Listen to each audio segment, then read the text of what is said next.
Hello, folks. It's Bradley J, the Bradley J Show with Rich Rubino, and we're going to talk about a bunch of things political. But before we get into the main topic, I'm a little bit freaked out by a couple of things, and we'll get right to it. First of all, Rich Rubino.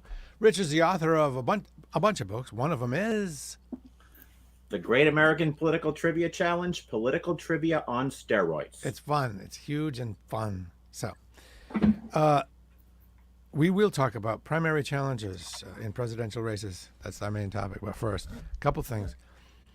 It's not out of the realm of possibility that Marjorie Taylor Greene could become Oh, yeah. president of the United States, correct?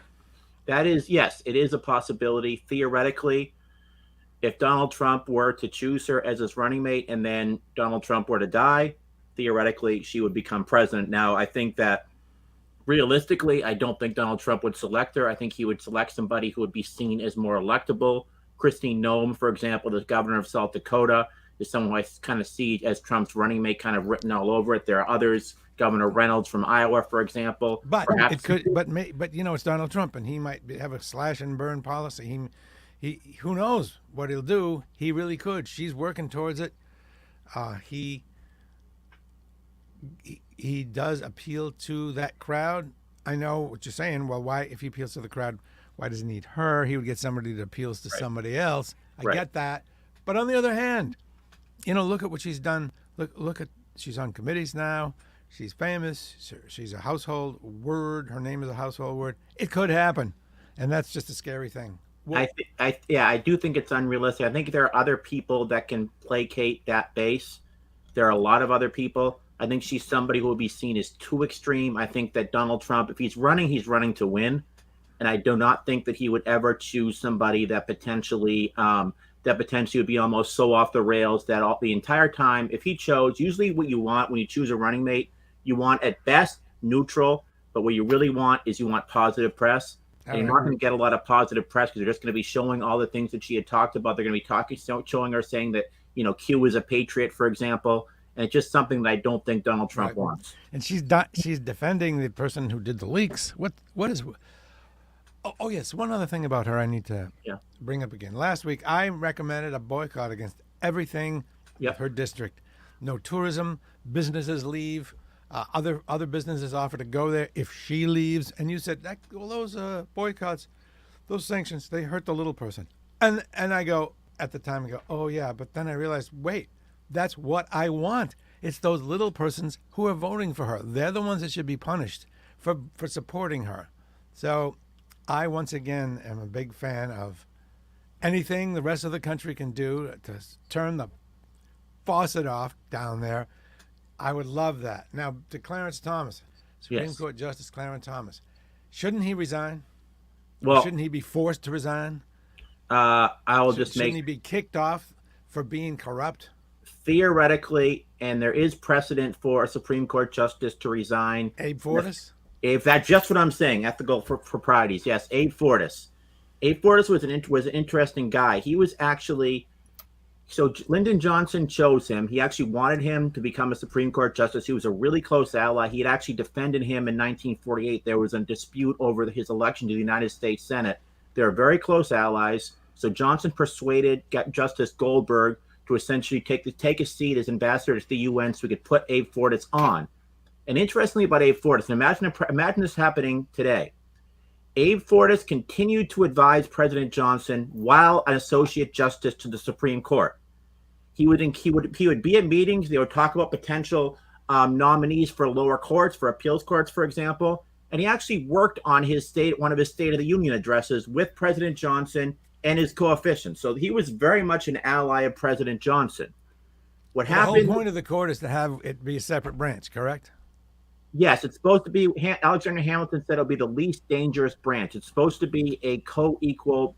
It's co-equal tripartite branch. You have the executive, the legislative, and of course you have the judiciary. That's what it was. That's what its function is supposed to be. But obviously politics are involved, and the fact that you have a president of the United States whose job is to nominate somebody, and then you have the United States Senate whose job is to confirm, those are politicians. So obviously, a president is going to nominate somebody who is more in line with him or her ideologically.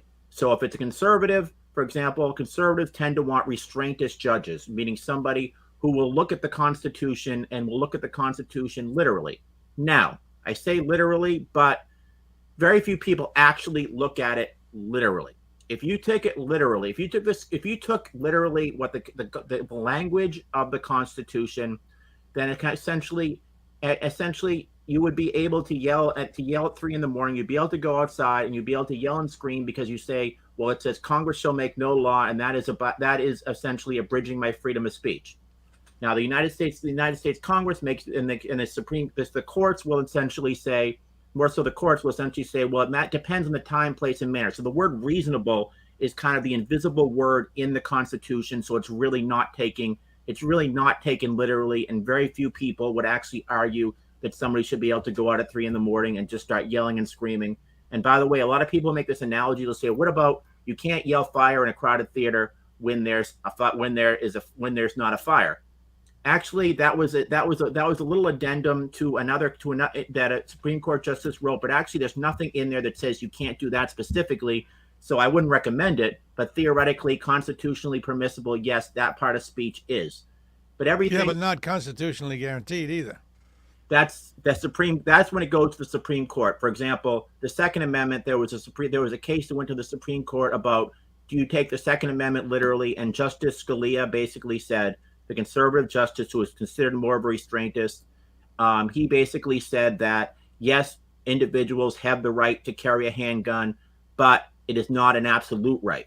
Now, if you read the actual language of the amendment and take it literally, it says Congress shall make no law, and it says Congress. I know it talks about militias in the first part, but it also says Congress shall make no law. So if you say Congress shall make no law, okay, that means Congress shall make no law, and then theoretically you could have rocket launchers, you can everything else, but the Supreme Court kind of puts the word reasonable in that. Now, here's another addendum, though. So what about the states? Okay, so if the Supreme Court's if the First Amendment says that you cannot abridge, for example, freedom of the speech, freedom of the press, freedom of assembly, well, can the states do that? Same thing with guns. Could the states make their own laws? Well, actually, there was the 14th Amendment is what's called the selective incorporation doctrine. This is something the Supreme Court, by the way, just like anything else, it's into human beings basically writing something into the Constitution. This was actually something that the United States Congress wrote. It has the Equal Protection Clause, the 14th Amendment, for example. But in that 14th Amendment, it basically says that the Bill of Rights, the first 10 amendments, also applies to the states. So the state could not say, okay, Congress shall make no law, so therefore we can make a law. So they do kind of have to be in harmony. But the one thing you have to remember about the Supreme Court, Marjorie versus Madison, 1803. Basically, the Supreme Court themselves, justices gave themselves the authority Judicial review to interpret the Constitution. There's nothing in the Constitution that says the Supreme Court or any inferior courts is there to interpret the Constitution or to be impartial arbiters. You hear that a lot. You say, well, I just want someone in the Supreme Court that's just going to be impartial, that's just going to take politics out of it. There's nothing in the Supreme Court that says that it does not have to be political decisions. Theoretically, a justice could decide based on their own personal political views, and that is completely, categorically, constitutionally permissible. All right, so that said, should Clarence Thomas go? Plus, his wife, it's ridiculous to assume that his wife's activities were completely, didn't affect him at all, or he was not on board with them. What if it were the 50s and his wife was a communist? They would have found the way to get rid of him, saying it's ridiculous to think that they're not in concert somehow. And so it's still ridiculous to think that. And certainly if you go back to 1969, when the A. Fortis issue, certainly had Richard Nixon, an incumbent president, was very much advocating for his resignation. He was actually leaking to the press stories about Abe Fortas, and he was threatening his law partners, everything else, kind of surreptitiously behind the scenes, and he got what he wanted because he got to actually nominate a successor. And that is certainly for Joe Biden's benefit. Certainly he would want Clarence Thomas to resign post haste so that he could nominate somebody to succeed him. Now, obviously, in the case of Clarence Thomas, I'm sure there was a lot of pressure, a lot of internal pressure. Just stay on the court, because essentially they need Clarence Thomas's vote and they need his voice. If there was a Republican president and a Republican United States Senate, it'd be a different story. But obviously, if Joe Biden were to nominate somebody, it would not be somebody that is a ideological soulmate of Clarence Thomas. It would be more like somebody who's an ideological soulmate of Sonia Sotomayor, for example. So they will do everything possible, I think, to make sure that he stays on the court at least until a Republican president gets on, and then he can just essentially resign. Now, theoretically, can a Supreme Court justice be impeached? Yes. That is the one. That is essentially the one. It actually says during good. A Supreme Court justice, people say, well, he serves for life. Well, actually, he or she serves as the Constitution says during good behavior. And just like a president of the United States, a Supreme Court justice could be impeached and could be convicted. Now, will that actually happen? No, because to be convicted, you need it to be convicted in the United States Senate. You need a lot. You're going to need a lot of Republican votes because it's not 50; it's essentially 67, and the chances of actually getting to 67 are de minimis and nearly impossible. Okay. And one quick thing on Ron DeSantis, I guess that'll ease us into the other thing, a primary challenger. I think he's losing steam. He's such a one-horse show, one-trick pony. He's just banning. You know what he's doing, and he seems very petty. Actually, I think he might even seem petty to Republicans. And I guess his number one knock is he's at war with the number one employer in his state. He's cutting off his nose to spite his face. He's letting the tail wag the dog. He seems like an idiot. And he's number one crime is he's boring. Even with his political stunts, he's still a boring dude.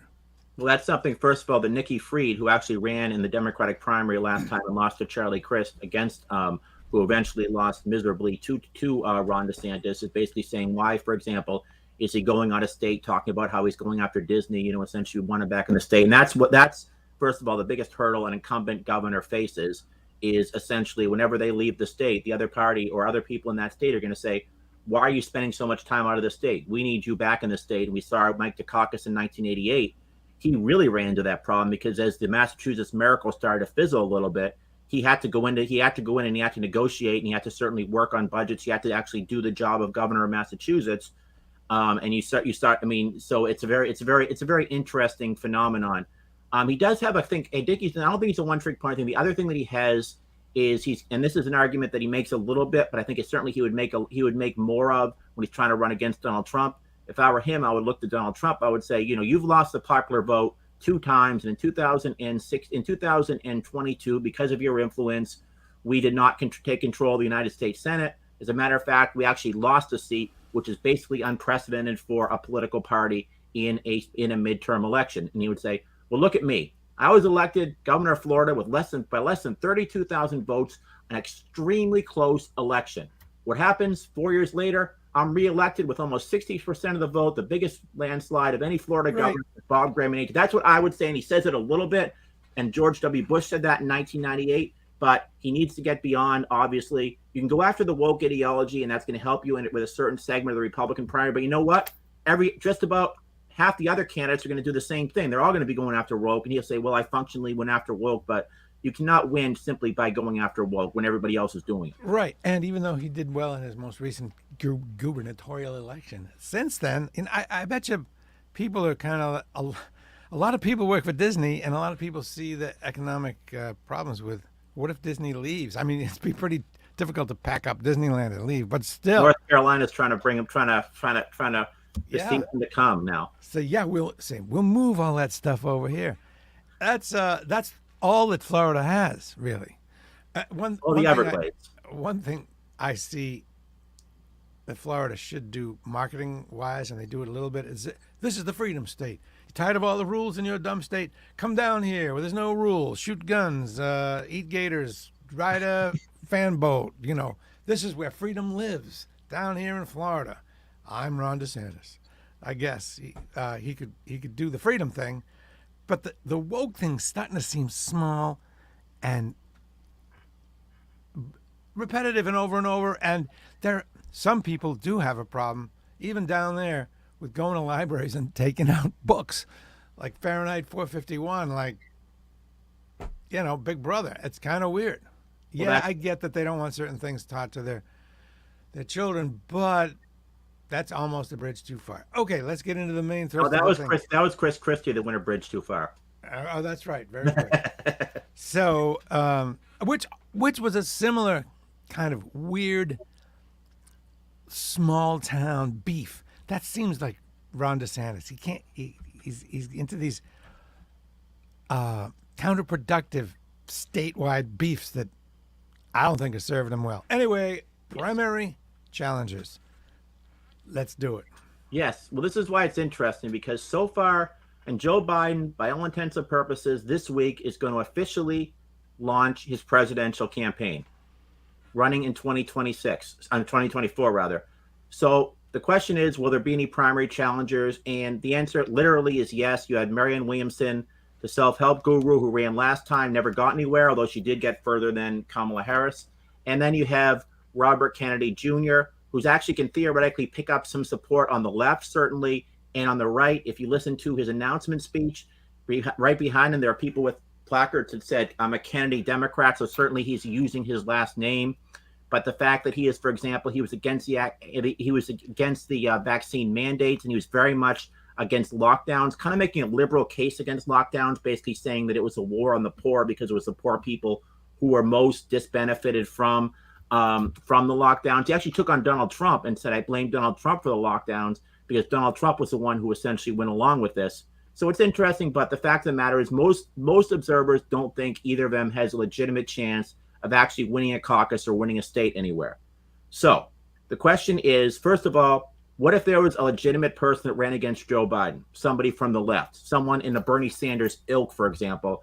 And I do think there would be a formidable challenge, because while Joe Biden has a job approval about 78% with Democratic voters, if you ask them, do they want him to seek re-election, more than half of them say no. They think he's frail because of his age. They think he's too much a tribune of the status quo. Yes. I don't get this frail thing. What's wrong with these ageist SOBs?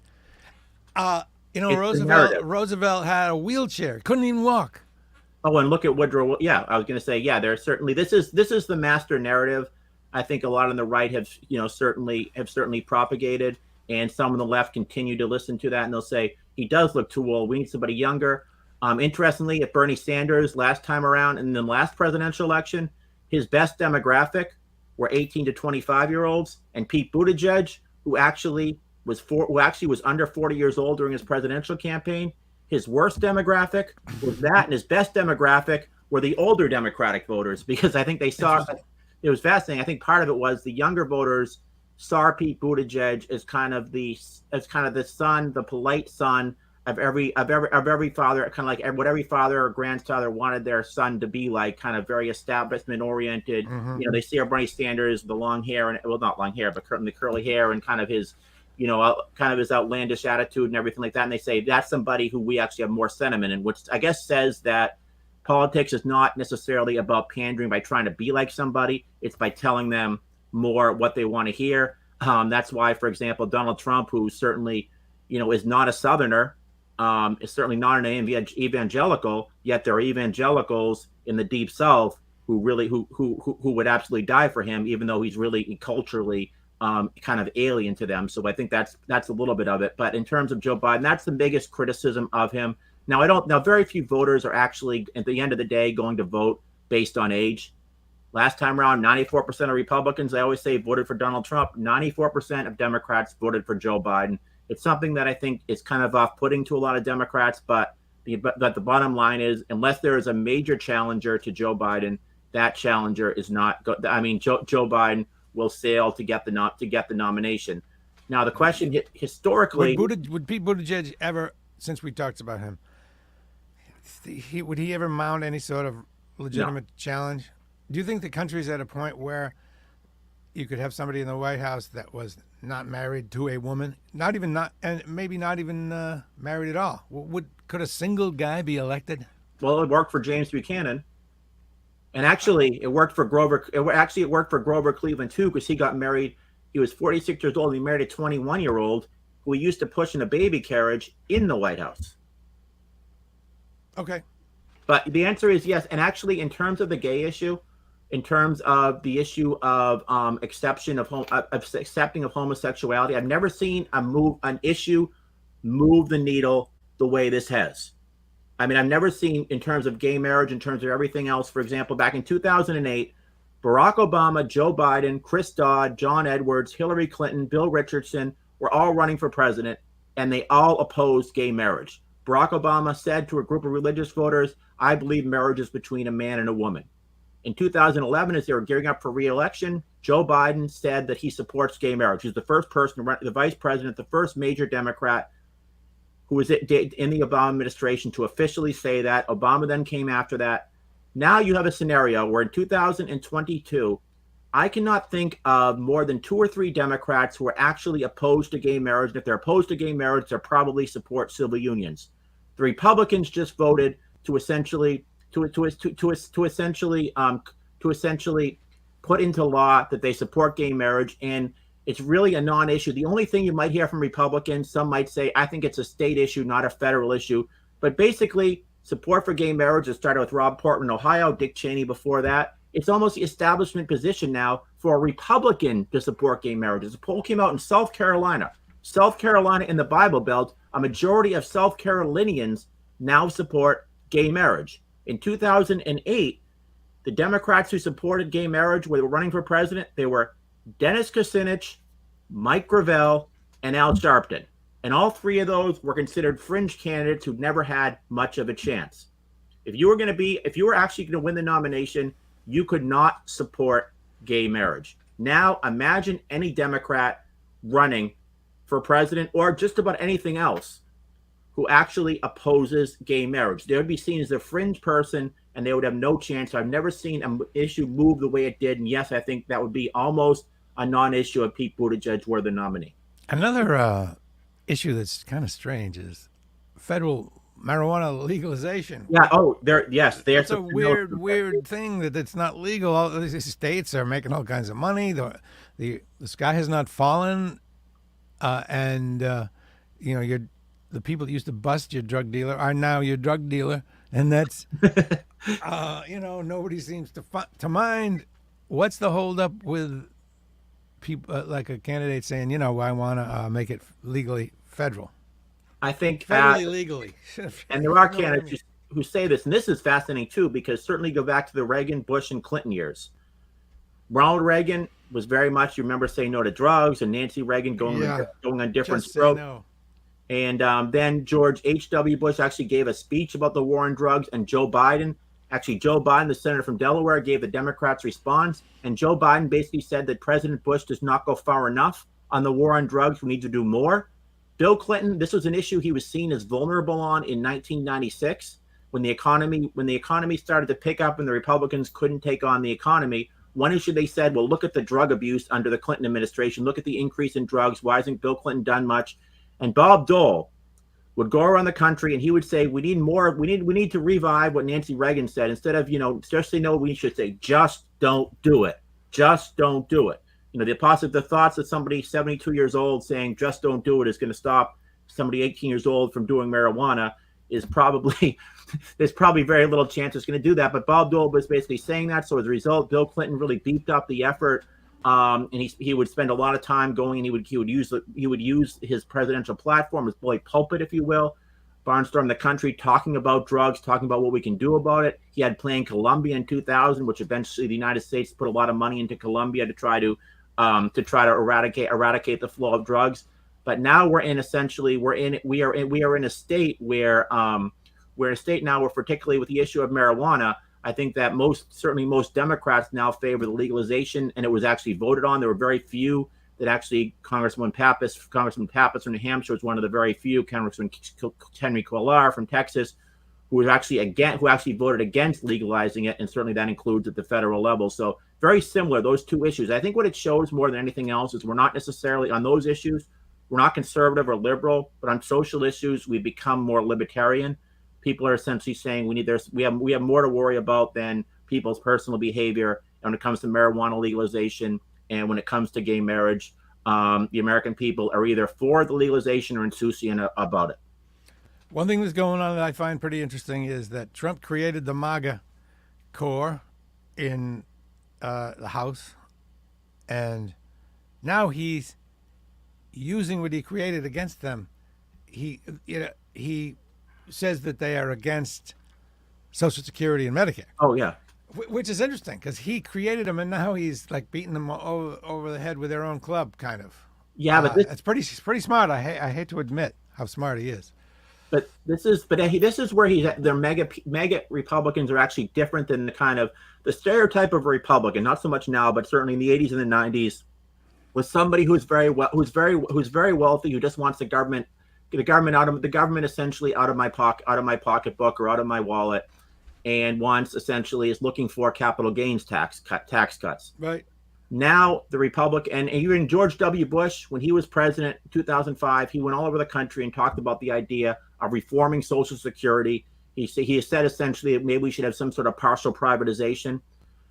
Donald Trump, when he ran for president, did not say that. Him and Mike Huckabee, the former governor of Arkansas, were really the only candidates who says, no, we will not touch Social Security, we will not touch Medicare. Because their constituents are not traditional Republicans who, genuflect at the altar of Ayn Rand. They are essentially more social conservatives. They are conservative. They are conservatives of the heart, as Pat Buchanan used to say back in 1992. And they are conservatives of the social issues in many respects. Trump, no pun intended there. Trump a lot of these economic issues, but on a lot of these economic issues, because they do not make a lot of money, they are very much reliant on Social Security and reliant on Medicare. So if you look at anything DeSantis said when he was in Congress about trying to reform Social Security, anything to that effect, for Donald Trump's base, that is very much something that they will look and they will say, wow, does this guy actually want to essentially take my benefits away from me? So it's very beneficial for Donald Trump to run to the left of Ron DeSantis. And whether it's Tucker Carlson, any sort of populist conservative, when it comes to those economic issues, you cannot be an economic conservative. And Donald Trump certainly has proved that he wants those conservatives of the heart. But in order to get those conservatives of the heart to listen to him because they like him on social issues, they also have to be people that will say, this guy is not going to threaten my Social Security, my Medicare, or for that matter, any other social program I may rely on. Okay, let's get into some other primary. Yes, interesting. Historically speaking, some of the big and most interesting primary challenges in the presidential race. So it used to be that the elections were decided at the conventions before they had primaries, and it's very rare for an incumbent president to actually not win their party's nomination. Usually, generally speaking, the president controls the machinery, and they are going to win their party's nomination. The last time on the Democratic side that a president sought his party's nomination and did not win it was 1856 with Franklin Pierce. Franklin Pierce, who became extremely unpopular, lost to the aforementioned James Buchanan. And the day he lost at the convention, the president said, there's nothing left to do but get drunk. That was James Buchanan. The next one, Chester A. Arthur, was actually the last Republican who sought his party's nomination, went all the way to the convention and lost. He signed the Pendleton Act. Because he signed the Pendleton Act, which was a civil service reform, many of the people who were at his base who were opposed to the Pendleton Act abandoned him, and many of those who did not like him in the first place because he was part of the system, the spoil system, did not support him. So James G. Blaine ended up winning the nomination, and actually it was probably good for Chester A. Arthur. He got to live out his last year essentially at home, and he died of kidney disease 1 year after he lost the presidency. So the question is, what about incumbent presidents in terms of the primaries that have lost in their primary, that have had a major primary challenger? First one, 1912, Theodore Roosevelt challenges William Howard Taft. William Howard Taft had been his protege. He actually supported him over his own vice president, Charles Fairbanks. Then he thought that Taft was too conservative, so Roosevelt mounted a progressive challenge, won a majority of the primaries against William Howard Taft.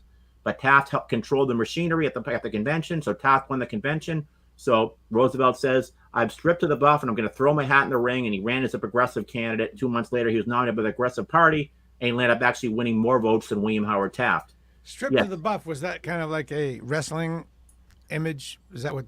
Yeah. And all he had left on his whole body was his hat. That's all he could throw in the ring. So he threw his hat in. And that's where we believe the slogan actually came from. Okay.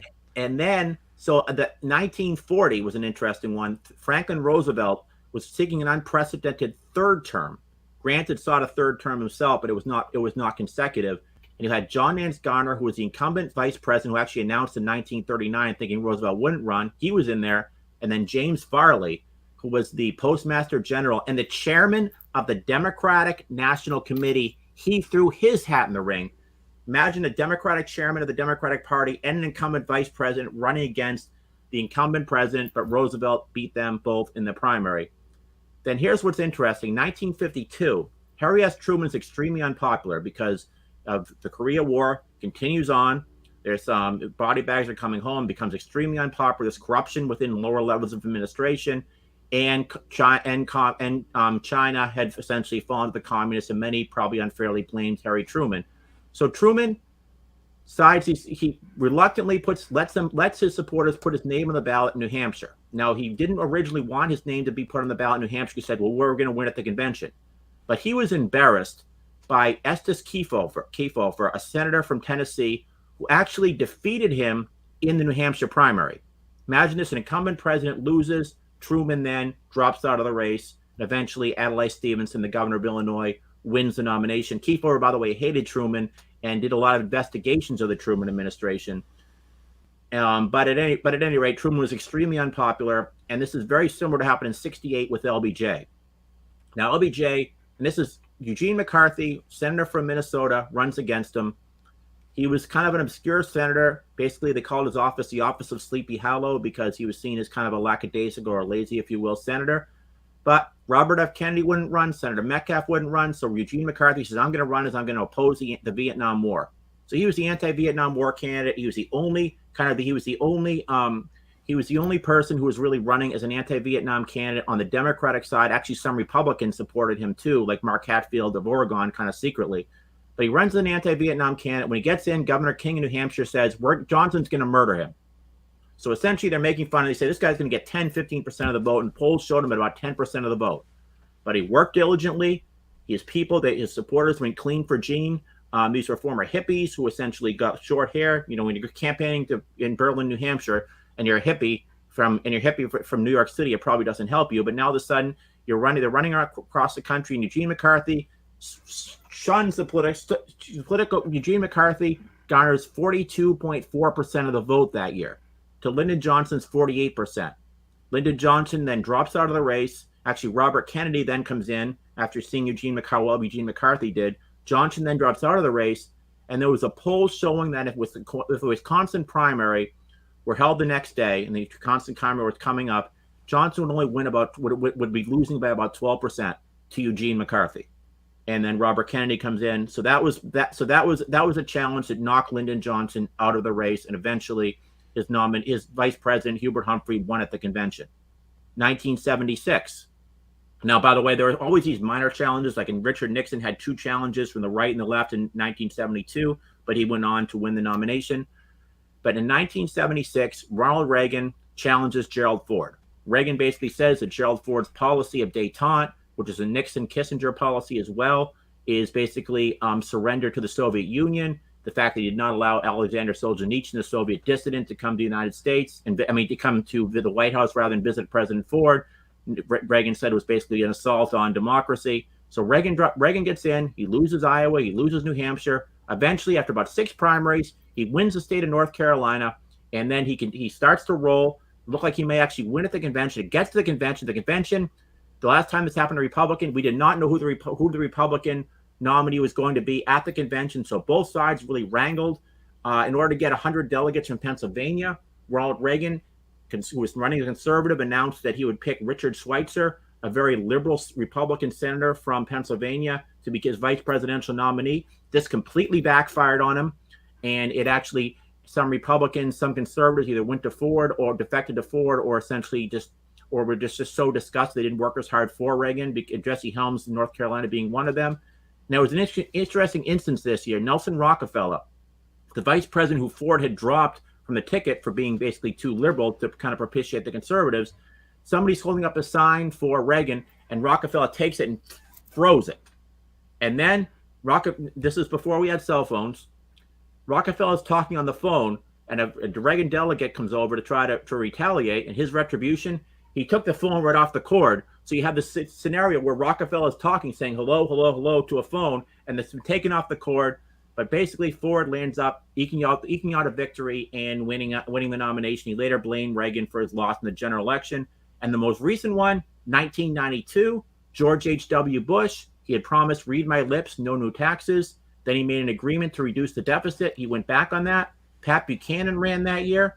Pat Buchanan, a former aide to President Nixon, a little while for Ford, and then to President Reagan, basically said, I am a nationalist, and he's a globalist. So he's very much against the Gulf War, for example. And he was running a very populist campaign, very much a primogenitor of Donald Trump's campaign, very much non-interventionist, very economic nationalist, for example, and very much against illegal immigration. He actually went down to the border and talked about that. He did very well in New Hampshire, and this really put the Bush campaign in very much off guard. And there was a split between the Buchanan wing and the Bush wing. But Buchanan basically, at the end of the day, won no caucuses, no primaries, supported Bush for the nomination. But some Bush people think that had Buchanan not run, Bush would be able to consolidate all the support of the conservatives and probably would have won the presidency. I don't buy that, but that's what a lot of them make the argument of. But basically, in terms of Joe Biden, the Democrats, and there was one other 1980 on the Democratic side, Jimmy Carter, very unpopular with the Democratic base, Ted Kennedy and Jerry Brown and Cliff Finch, the governor of Mississippi, all ran against him. Ted Kennedy almost beat him at the convention. Then he went staying at the convention in New York City. Jimmy Carter goes to shake Ted Kennedy's hand, trying to get him to raise it. Ted Kennedy does not raise it. That's seen as a sign of disunity. And Jimmy Carter goes on to lose the nomination in 1980. And interestingly, many of Brown's supporters and Kennedy supporters would not support Jimmy Carter in the presidential election. They didn't go to Ronald Reagan. They went to John Anderson. Remember the congressman from Illinois, the third party candidate.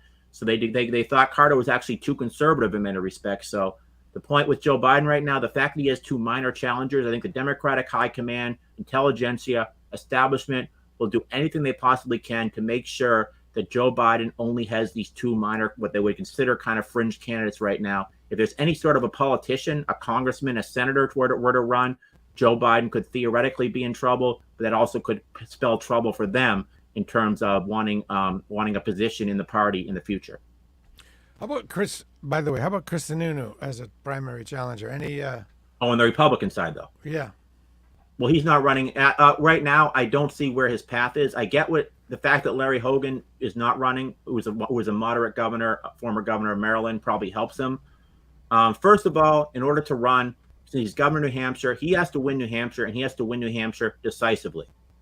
The way Tom Harkin won Iowa in 1992, to the point that when Tom Harkin was running, no major candidate went to Iowa because they knew essentially this was Tom Harkin's backyard. Tom Harkin's going to wipe us out. They said it's a hometown boy. That's what Greg Smith, one of Bill Clinton's advisors, said at the time. So he has to win New Hampshire decisively. And right now, polls show him at third place in New Hampshire. Trump, DeSantis, Chris Sununu. So I can't see a scenario where he does not win New Hampshire, where he goes on after that. It's kind of embarrassing when you lose your home state. I think he's probably, in many respects, you got to remember the Republican Party. Donald Trump, at least not talking about he's got job approval rating about 66%. He's very popular in the state of New Hampshire. But just talking about voters who are actually going to go in the Republican primary, even Republican voters who might like him, they're more gravitational pull toward Trump and to some degree DeSantis.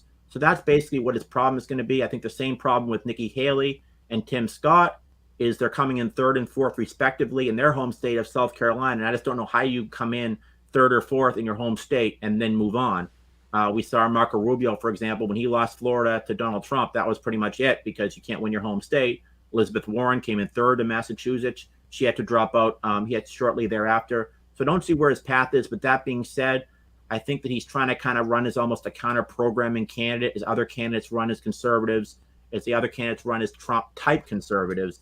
He's basically going to say, in a sense, well, I'm going to run as more of an establishment Republican. And the other thing he would say, something that Bill Clinton instead, George W. Bush say, well, the answers really don't come from Washington. People who've been in Washington, they don't come from the lobbyists, they don't come from the Washington preachers.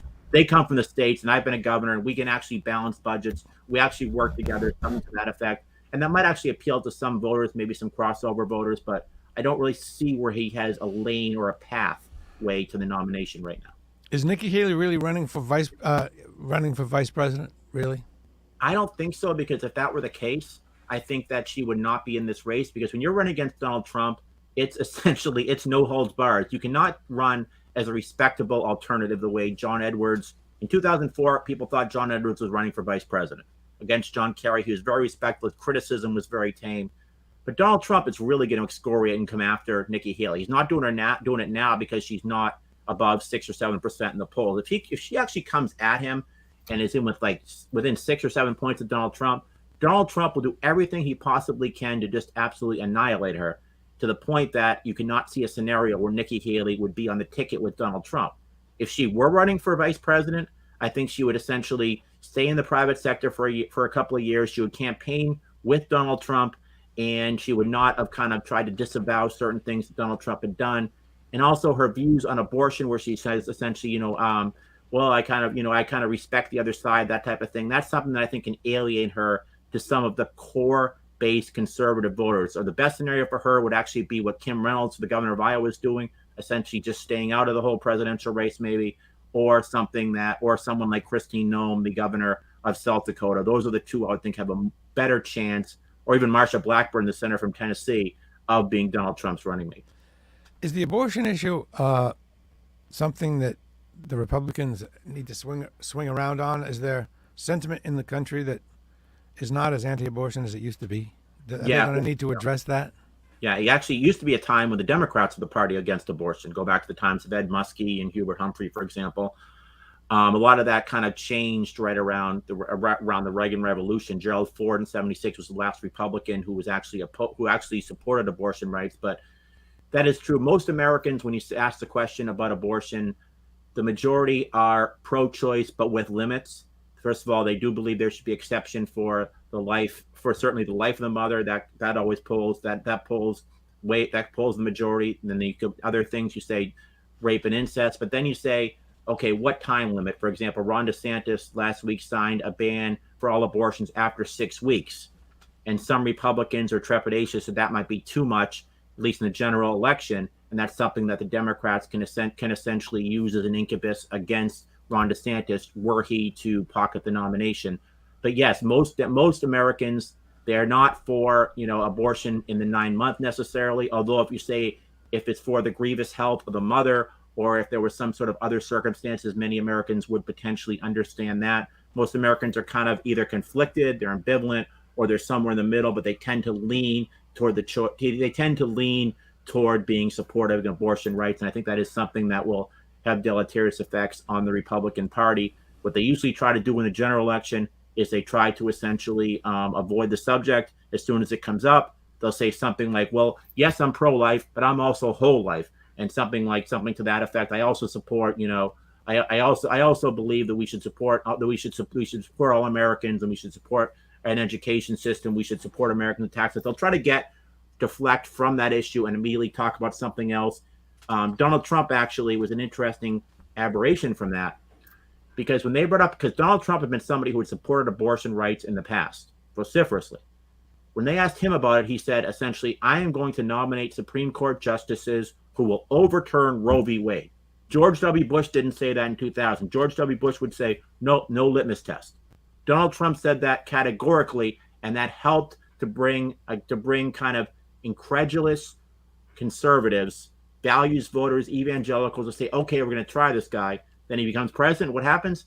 He nominates 2 conservative Supreme Court justices, and Roe v. Wade is essentially, and the Casey decision are essentially overturned because of that. And it actually helps Donald Trump in that respect. But in the general election, it's something Donald Trump, if he were the nominee, would certainly very much play down. So in the past, involvement in a war was pivotal, important in elections.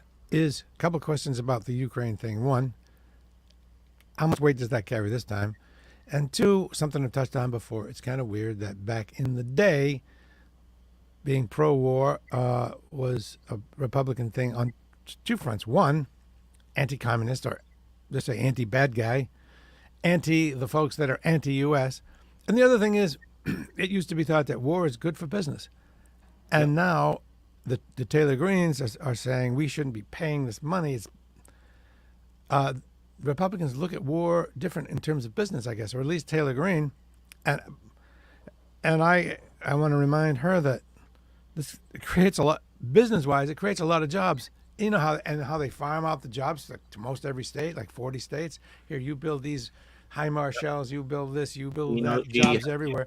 Plus, we don't just give stuff away to everybody. We sell a lot of stuff too, so it is business.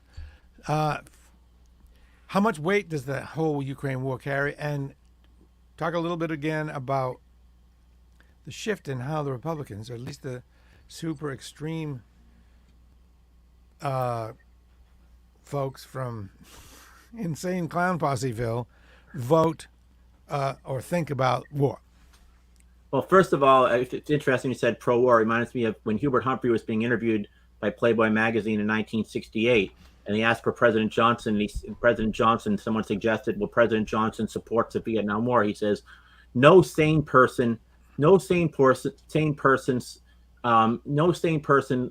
the war in Vietnam, and neither does President Johnson. Oh, I see. That's pretty good. Yeah. In terms of this is the thing. This is where mega Republicans have gone back to the future. They've gone back to the times of Harding and Coolidge and Hoover and Robert Taft. When Robert Taft lost the nomination in 1952, the party became very much interventionist, and every Republican nominee since then has essentially been very non-interventionist and internationalist. I mean, it's been very interventionist, very much internationalist. Even whether it was the liberals, even liberal Republicans from the Nelson Rockefeller wing all the way to the more conservative wing like Jesse Helms. That was the one thing that kind of held the Republican Party together, was essentially antagonism to communism. 1992, after Pat Buchanan was really the first, I think, really kind of major anti-war Republican in the Robert Taft vein. Donald Trump revived. There's a recrudescence, if you will, of that Pat Buchanan wing. And part of that wing says essentially that America needs to stay out of foreign wars. When he ran for president, he said essentially Afghanistan was a mistake, and he said Iraq was a mistake.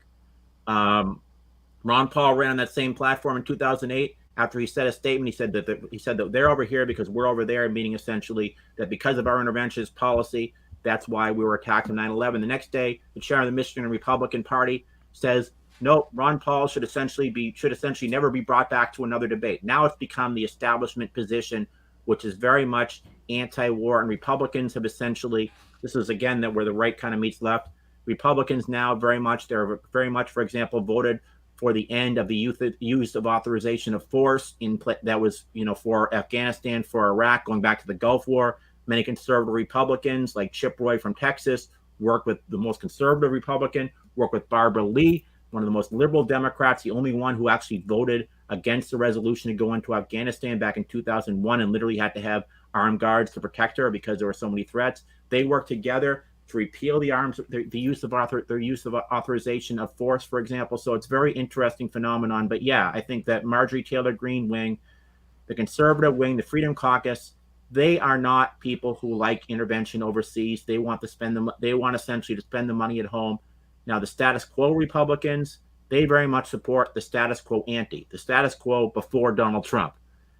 Folks like Mitch McConnell, for example, and to a certain degree Kevin McCarthy, although he's kind of wavering the other side, essentially say that the United States needs to intervene in the Ukraine, and that we need to protect the Ukraine. They say we need to have a very much of an internationalist foreign policy, but that's really kind of the internecine blood feud in the party right now.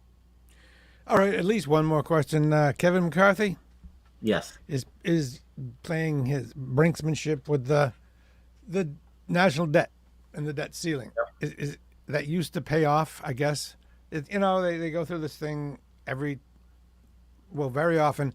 Hey, we're going to default unless you cut spending. These people say no. Who gets on the hook for messing with this? It's going to hurt McCarthy? McCarthy's in a no-win situation because he owes his speakership to the Freedom Caucus. He owes his speakership to folks like Marjorie Taylor Greene, to conservatives who supported him.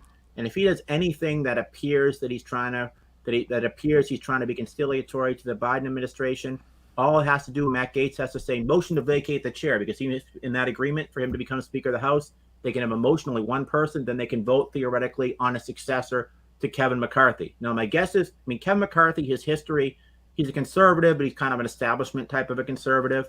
But he knows that essentially he cannot be the Speaker of the House if he is an establishment conservative. So he has to do everything he possibly can do to almost take this to the brink, if you will, against Joe Biden, and try to defend the conservative cause, if you will. But at the end of the day, will the country actually go into default? Marjorie Taylor Greene has actually said that she does not think the country should go into default. So she might actually be kind of she might actually be kind of she might actually be kind of the soft landing, if you will, if Kevin McCarthy's doing a trust fall falling down, and then all of a sudden she kind of catches her and says, "Okay, we'll make a deal at the end." Catches him rather, we'll make a deal at the end of the day. But I can't imagine the country actually defaulting on the debt. But I think we'll probably go right to the blink, and someone's gonna right to the brink, and someone's gonna blink. And my guess is Kevin McCarthy is. So who suffers for taking it to the brink? Kevin McCarthy? No, or the other side. I mean, no, I don't think. Kevin McCarthy, in the public's eyes, Kevin McCarthy, yes, the way Newt Gingrich took the blame for the government shutdown back in 1995, not Bill Clinton. But Kevin McCarthy he's not running for president. He only gets elected in one of 435 congressional districts. And that district, it's better to be as conservative as possible. So he actually, I think, this is at Bakersfield, California. So he actually, I think, what benefits him in terms of keeping a seat and keeping the speakership and avoiding a primary challenge in his own district is essentially just running to the right as far as possible and then kind of blinking at the end, but saying that, we took up the good fight, and now I'm a crusader for conservatism. I'm a crusader for the Tea Party. I'm a crusader for the Freedom Caucus. In terms of Joe Biden, does he benefit? I think that he does benefit the way Bill Clinton did in 1995, because he can say, look at how extreme these Republicans are. They're willing to default on the debt. And then he can essentially, in 2024, whoever the Republican nominee is, he can paint a picture of that person, and then he can put Kevin McCarthy right behind him. He can say, this person, just like Kevin McCarthy, would default on the nation's debts, and how dare they do that to the American people? Look at how this would affect Social Security, how this would affect veterans benefits, how this would affect everything else that you essentially rely on. So it's definitely something that's in the bailiwick right now of Biden. I don't think people understand that this is money already spent that we owe. And the fact that we would even think about, we bought this stuff, we're just not going to pay for it. But you're right. And by the way, the Trump administration ran up 25% of all the U.S. debt in the history of the U.S. They don't seem to remember that. Okay. But you're right. And it is something that obviously it's political, and just like politics now, we essentially believe from the echo chambers that we get all our information from certain echo chambers. So folks, how many people, now if you ask the question, it'd be interesting if you went to the average person on the street or on a sidewalk, because if on the street the car would come, and you ask them this question, what does it mean to actually default? Or you ask, what is the debt limit? What people would actually say. I'd love to hear their answers. By the way, the debt limit, is the debt limit the amount you spend to get into debt, or is it the amount you're willing to pay of the debt you already got? Right. It's more like, essentially, if you don't raise the debt limit, you're basically saying that we can only spend a certain, I'll try and just right. A certain amount. You can only spend a certain amount. It sounds like now it almost sounds like, well, the debt limit is the amount we're willing to pay of the money we already spent, which is a different thing. Right. But people, anyway, obviously in American politics, most people have very low propensity interest in terms of they know something. It's like Alexander Pope said, a little bit of knowledge is a dangerous thing. And I think that's very much where I think people are in general. If you actually ask them something, they'll know it at a very surface level. But then if you kind of pry into it, how much do they actually know? My guess is that would not be very much. All right, I'm good. This was good. This is great. Can I take a photo? We were live, and I'm still going to take a photo. Yeah, let's take a photo. Absolutely. I'm going to take a screenshot. Send to your minions. Come on, smile. Everybody smile. Send to your minions, right? All right. Good.